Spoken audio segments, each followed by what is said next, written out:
Eu convido para que você abra sua Bíblia em 1 Coríntios capítulo 11, primeira carta de Paulo aos Coríntios, capítulo 11, nós vamos ler os versículos 23 a 27.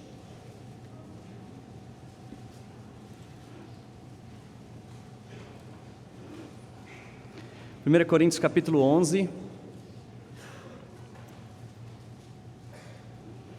a partir do versículo 23, diz assim a palavra do nosso Deus: Porque eu recebi do Senhor o que também vos entreguei, que o Senhor Jesus, na noite em que foi traído, tomou o pão, e tendo dado graça, o partiu e disse: Isso é o meu corpo que é dado por vós, fazei isso em memória de mim. Por semelhante modo, depois de haver ceado, tomou também o cálice, dizendo: Este cálice é a nova aliança no meu sangue, fazei isso todas as vezes que o beberdes em memória de mim. Porque todas as vezes que comerdes esse pão e beberdes o cálice, anunciais a morte do Senhor até que Ele venha. Por isso, aquele que comer o pão ou beber do cálice do Senhor indignamente será réu do corpo e do sangue do Senhor. Versículo 28. Examine-se, pois, o homem a si mesmo, e assim coma do pão e beba do cálice, pois quem come e bebe sem discernir o corpo, come e bebe juízo para si. Vamos orar. Deus bendito, obrigado porque o Senhor mandou teu Filho Jesus para morrer na cruz em nosso lugar. Obrigado porque Cristo não fez caso de ser igual a Deus, igual ao Senhor, mas Ele se humilhou, se esvaziou, se tornou um de nós, e de forma voluntária se entregou naquela cruz. Obrigado, Pai, porque todos os privilégios que nós temos diante do Senhor são resultado desse sacrifício que Cristo fez naquela cruz. Obrigado, Pai, porque nós sabemos que Ele não permaneceu morto, Ele está vivo e um dia vai voltar para nos buscar. E todas as vezes que nós participamos da mesa do Senhor, nós somos fortalecidos, a nossa esperança é fortalecida e nós sempre trazemos à memória tudo o que Cristo fez por nós. Portanto, eu rogo ao Senhor que o Teu Santo Espírito continue a nos conduzir, dá-nos entendimento e clareza a respeito da Tua Palavra, para que não possamos participar desse momento de forma indigna. Pai, ajuda-nos, ensina-nos, trata o nosso coração. Nós oramos assim em nome de Jesus. Amém. Certa vez conversando com um jovenzinho e um adolescente, pré-adolescente, falando se ele entendia, ele já caminhando para a sua pública profissão de fé, e perguntei se ele entendia o que era a ceia, se ele sabia o que era esse momento. Ele falou: olha, eu entendo que é um momento de muita tristeza na igreja, porque toda vez que eu vejo meus pais tomando, eles quase choram, eles estão tão tristes e quase choram ao participar desse momento. Eu falei: olha, tem esse lado de tristeza, sim, pelo que Cristo fez, mas esse é um momento de festa, de alegria, e eu queria, assim, daquela forma como eu apresentei esse momento para aquele jovem rapaz, eu queria que a gente pudesse ver a respeito do que o apóstolo Paulo nos orienta também a respeito desse momento. A igreja evangélica reconhece duas ordenanças ou dois sacramentos que Cristo instituiu e que isso deveria ser repetido até a volta dele. O primeiro desses sacramentos é o batismo. Todo aquele que crê, que seja batizado. Na grande comissão, os discípulos deveriam ir, pregar o evangelho, ensinar e batizar. E logo em seguida, o próximo passo a isso, a gente vem não como uma sequência exatamente cronológica, o que a Bíblia traz para nós aqui, que deve ser dessa forma, mas nós entendemos que todo aquele que crê, seja batizado, e em si ele professa a sua fé, e agora ele deve e pode participar da mesa do Senhor, chamada ceia, santa ceia, comunhão, ou também eucaristia, porque esse termo significa dar graças, e nós vimos aqui, lemos, que Cristo tomou o pão e deu graças, por isso que esse momento também é chamado de eucaristia. Porém, é extremamente sério participar desse momento com o coração despreparado. você participar desse momento aqui de uma maneira descuidada. Alguns versículos à frente aqui no capítulo 11, versículo 30, ele diz: eis a razão porque há entre vós muitos fracos e doentes, e não poucos que dormem, que estão mortos. A mão de Deus pesando sobre essas pessoas, porque eles deturparam, eles mancharam, eles perderam o senso, o sentido, a razão do que esse momento significava, e a mão de Deus foi muito pesada sobre eles. É sério a gente participar desse momento, apesar de ser um grande privilégio, mas como que nós podemos participar sem trazer peso, sem trazer juízo, sem trazer simplesmente essa tristeza para a nossa vida? E Paulo, o apóstolo Paulo, vai nos orientar a respeito disso. A ceia é uma oportunidade de crescimento e de bênção na vida do cristão. Aqui nós somos alimentados, aqui nós somos e temos a nossa esperança revigorada a respeito do significado dessa ceia. E olha só, vamos entrar no texto aqui para a gente ver. Antes de Paulo falar da maneira e o significado dessa ceia, ele apresenta alguns problemas que estavam acontecendo lá na igreja de Corinto, e ele vai repreender esses irmãos. Sempre quando eles iam comemorar a Páscoa, era uma grande festa, eles se reuniam, o povo de Deus se reunia, a igreja se reunia para uma grande celebração, eles tinham um grande banquete, e olha que isso já acontecia desde a época que Jesus Cristo subiu aos céus. Quando a gente lê Atos do capítulo 2, como que a igreja primitiva se portava, dizia que eles perseveravam unânimes na doutrina dos apóstolos, na comunhão, no partir do pão de casa em casa, e celebravam isso aqui na casa uns dos outros. Então eles se reuniam, era meio que um junta-panelas. A nossa igreja antigamente fazia isso, né? Até pouco tempo fazia isso, juntava todo mundo, cada um levava um prato e todo mundo se fartava. Era a oportunidade daqueles que eram mais favorecidos de ajudarem, auxiliarem aqueles que não tinham tantas condições, e era a oportunidade desses que não tinham condições também de poder ter uma mesa extremamente farta e desfrutar disso. Era o povo de Deus cuidando do povo de Deus. Mas o que estava acontecendo aqui na igreja de Corinto? Quando a gente volta alguns versículos, versículos 18, 17 para frente, Paulo vai denunciar alguns problemas que estavam acontecendo, os quais a gente também tem que tomar muito cuidado. Lembra quando alguns falavam: eu sou de Paulo, eu sou de Apolo, não, eu sou de Cefas, eu sou de Pedro, eu sou de Cristo. E agora Paulo falou: olha, vocês estão se juntando numa festa do povo de Deus, e há grupos entre vocês estão divididos. Como assim? Mas não só isso, está acontecendo que aqueles que são mais privilegiados têm os seus grupos agora fechados, levam muita comida, se fartam, comem em excesso. Aqueles que são necessitados estão passando dificuldade, não se achegam a essa mesa, e inclusive vocês estão se embebedando, se embriagando nessa grande festa que está acontecendo, e ainda vem-se a chegar à mesa do Senhor.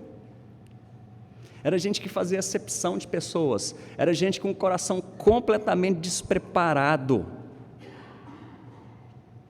E aí o versículo 20 diz que quando eles se reúnem no mesmo lugar, não é a ceia do Senhor que eles comem. E o versículo 17 fala: porquanto vós ajuntais não para melhor, e sim para pior.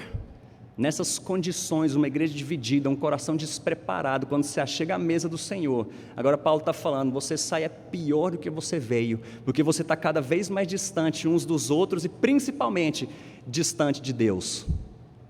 Mas Paulo, de uma forma paciente com aquela igreja, com aquele povo, ele começa a reensinar, porque ele já tinha falado a respeito disso aqui, mas ele passa a mostrar novamente qual o significado desse momento da ceia e da mesa, e depois ele fala como participar de uma maneira digna.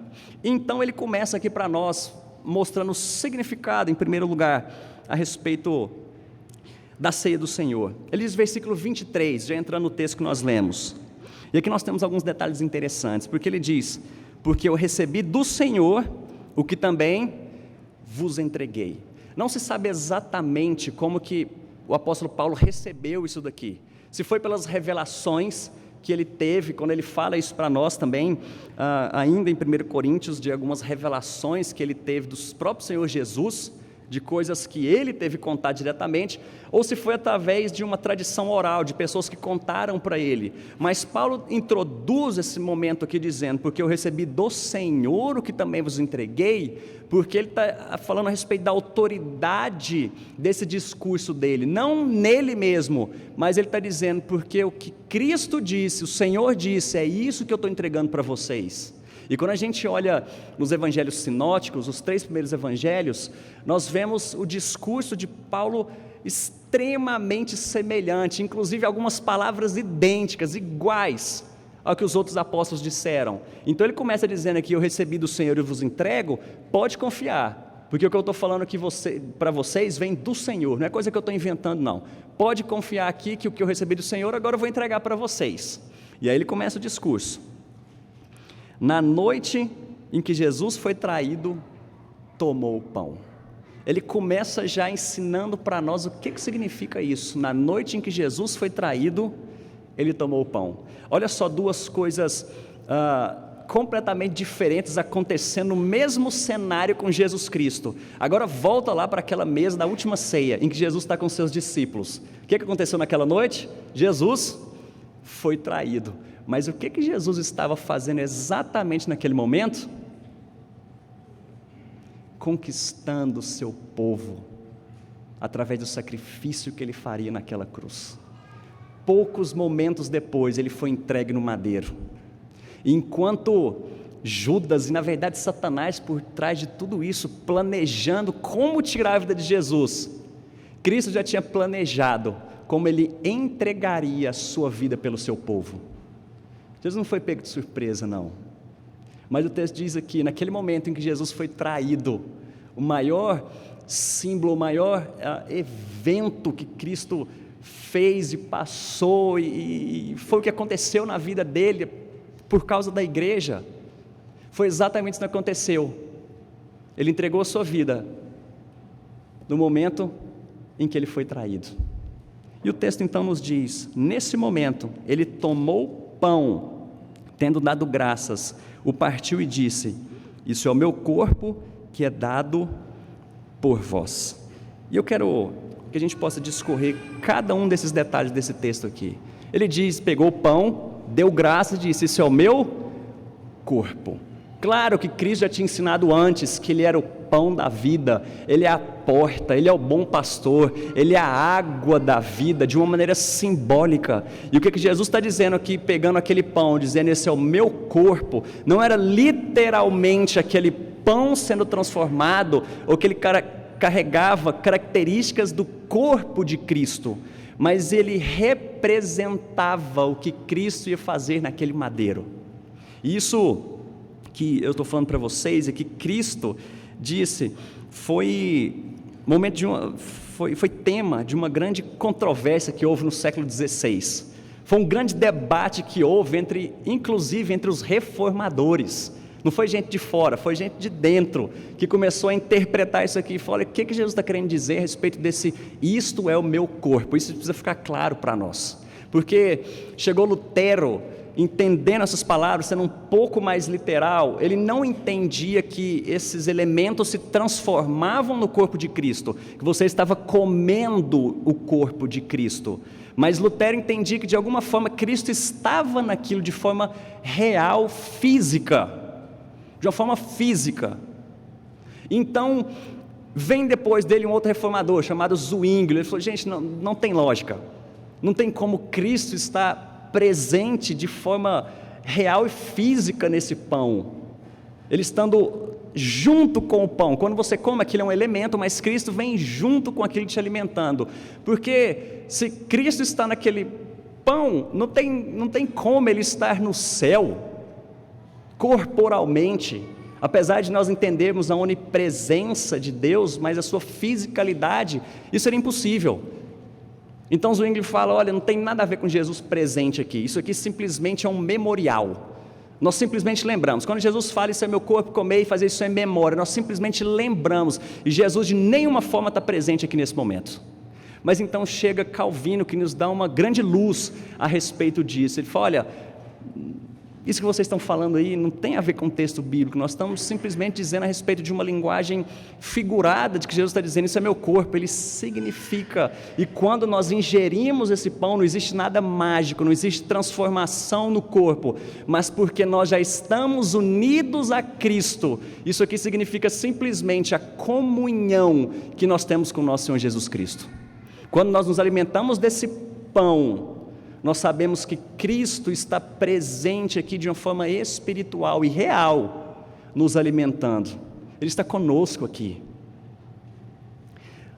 Isso precisa ficar claro, porque não existe nada de mágico nesses elementos. Não é porque nós o ingerimos que agora existe algo muito especial que vai transformar as nossas vidas. O poder disso não está nos elementos, mas está naquilo que ele simboliza, que é o próprio Senhor Jesus Cristo. Isso representa a comunhão que nós temos com o nosso Senhor. Por isso ele disse, é o meu corpo. Então ele continua depois dizendo que é dado em favor de vocês. Isso aqui também é um detalhe muito interessante, porque antes ele deu graças ao pegar o pão, disse, esse é meu corpo que é dado por vocês. Isso aqui tem uma profundidade belíssima, porque quando a gente vai para João capítulo 10, versículos 17 e 18, o Senhor Jesus Cristo diz, por isso o Pai me ama, porque eu dou a minha vida para reassumir, ninguém a tira de mim, pelo contrário, eu espontaneamente a dou. E aí, Deus prova seu próprio amor para conosco pelo fato de ter Cristo morrido por nós. Deus nos amou a ponto de dar o seu Filho para morrer em nosso lugar. Isso aqui é importante nós sabemos, porque Jesus, como eu disse, não foi pego de surpresa. Ele foi para aquela cruz não é porque Judas o traiu, mas porque o Pai, o Deus Pai, na sua infinita sabedoria, resolveu entregar o seu Filho único para morrer naquela cruz. E como nós vimos Jesus falando que ele não foi amarrado, ele não foi chorando, ele não foi contrariado, esperneando. Ele diz, eu voluntariamente a dou. Isso aqui já no plano da eternidade, na agenda de Deus, na agenda de toda a Trindade.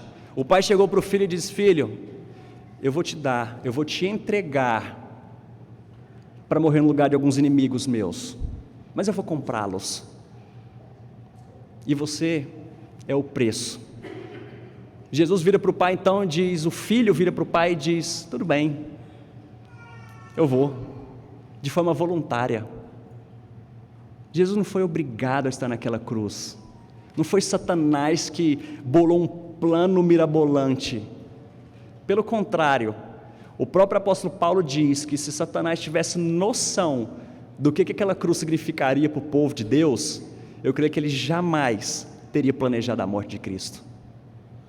Então Cristo fala, esse é o meu corpo que é dado de forma voluntária, eu faço isso por amor a vocês, isso é prova do amor do Pai, do meu amor por vocês. E ele termina dizendo, façam isso em memória de mim. É exatamente o que o versículo termina falando. Isso é o meu corpo que é dado por vós, fazei isso em memória de mim.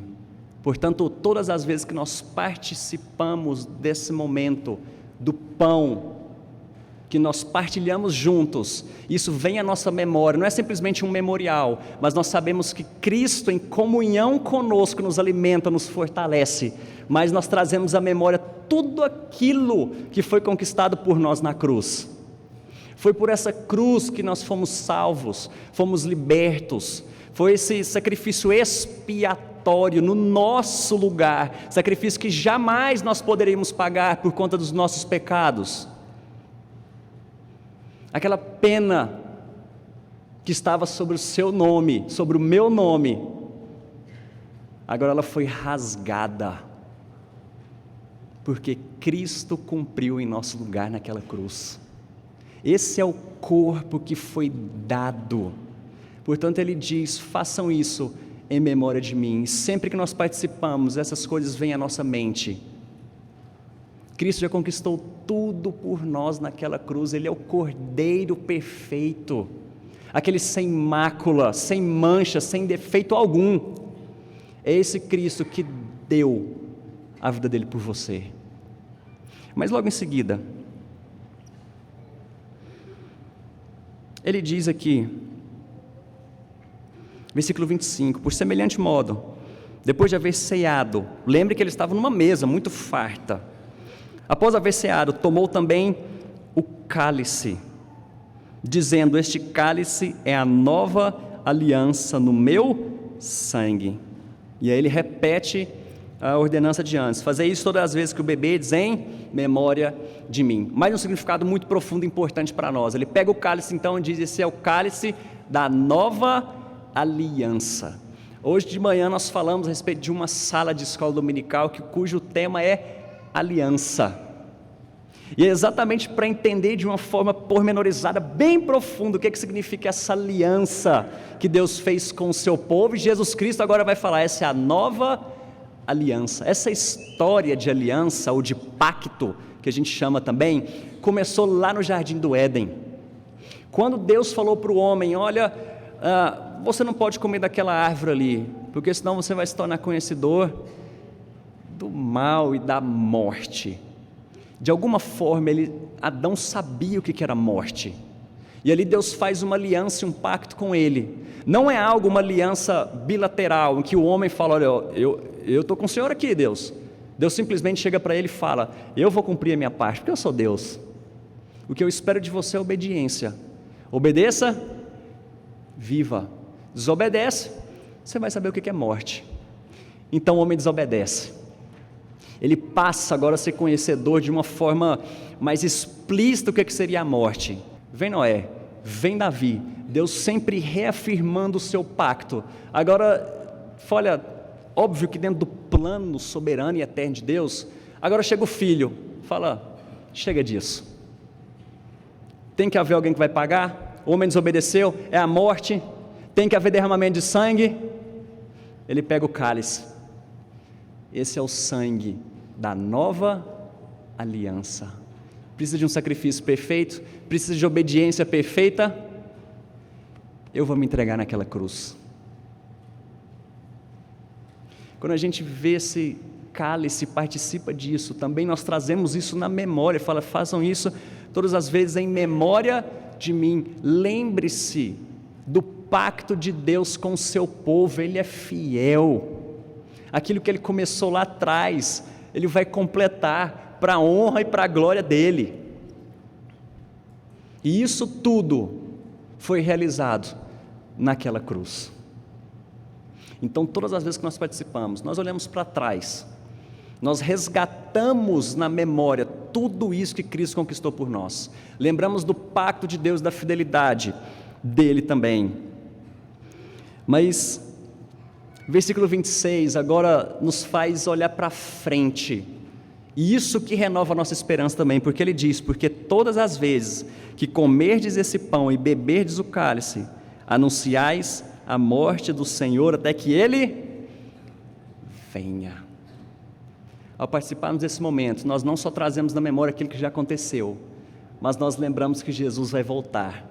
E aí sim a nossa esperança agora é alimentada, é restaurada, e fala: agora sim eu posso lutar, agora sim eu posso esperar, porque eu sei o que Cristo fez por mim, eu sei quem faz por mim, eu sei quem firma meus passos. Esse Jesus vai voltar, e nós sempre trazemos isso na nossa mente. Esse é o significado da mesa do Senhor. Quando você participar hoje desse momento, lembre-se sempre disso. Traga na memória aquilo que pode trazer esperança, que Cristo já conquistou, e o que ainda vai ser conquistado na plenitude quando Ele voltar. Mas agora, Paulo vem nos dizer de uma um pouco mais enfática, como que a gente pode participar de modo digno. Veja que ele não está dizendo como a gente pode ser digno de participar da mesa, mas como participar de modo digno. Existe uma diferença aí, porque é exatamente o que ele vai mostrar para nós aqui no versículo 27. Por isso, aquele que comer o pão, beber o cálice do Senhor indignamente, será réu do corpo e do sangue do Senhor. Examine-se, pois o homem a si mesmo, e assim coma do pão e beba do cálice. Como participar de modo digno? Em primeiro lugar, é vendo a minha indignidade de participar desse momento. Porque quando eu me examino, eu olho para o meu coração, quem de nós aqui pode falar, opa, eu sou digno de participar disso daqui? Eu acho que eu mereço. Cristo fez isso por mim, eu mereço estar aqui. Esse examinar, em primeiro lugar, mostra e leva você a enxergar a sua indignidade, mas também nos faz abraçar cada vez mais a graça do nosso Deus, porque tudo que aconteceu naquela cruz foi por amor, foi pela graça, foi esse favor imerecido de Deus por nós. Eu vejo a minha indignidade, mas eu reconheço a graça de Deus sobre a minha vida. É por Ele, é pelo Deus Pai, é pelo Deus Filho, e agora o Espírito Santo aplicando isso em nós, é que nós podemos participar disso daqui.